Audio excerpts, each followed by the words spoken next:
Peyğəmbərimizin hədisinə baxaq. İnsan o şeylər haqqında fikirləşməlidir. Fikir görəsən, mən nəyi düzəltməliyəm? Özümdə olan hansı nöqsanı, əyriliyi düzəltməliyəm? Hər birimizi düşündürür və fikirləşirik, görəsən bu gecələrdə kimlər bağışlanacaq ki, mən də onların siyasına qatılım. Amma çox maraqlıdır ki, bu gecə bağışlanacaq şəxslər haqqında heç bir məlumat verilmir ki, kimlər bağışlanacaq. Əziz Peyğəmbərimiz bağışlananların xüsusiyyətlərini sadalamır və bu maraqlıdır. Buyurur, ümmətin bağışlanacaq. Buyurur, İnnəllahi yəğfiru li ümməti fi leylətil qadr. Həzrət Peyğəmbər sallallahu aleyhi və səlləm buyurur ki, bu gecə Qədr gecəsində mənim ümmətim, bütün ümmətim bağışlanacaq.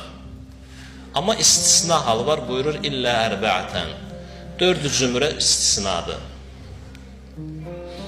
Həzrət bağışlananları yox, bağışlanmayan şəxslər haqqında bizim diqqətimizi onlara çəkir.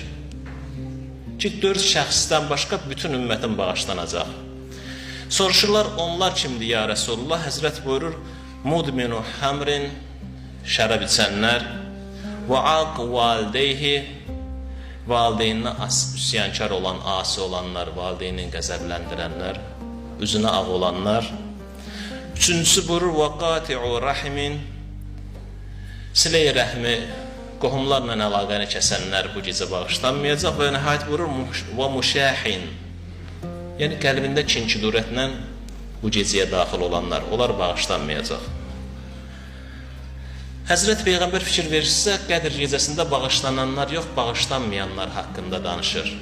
Diqqətimizi niyə görə bağışlanmayanlara cəlb edir? Çünki bağışlananlar çoxdur, bağışlanmayanlar barmaqla göstəriləcək qədərdir. Onların, belə deyək, zümrəsi, cəmi 4 zümrədir.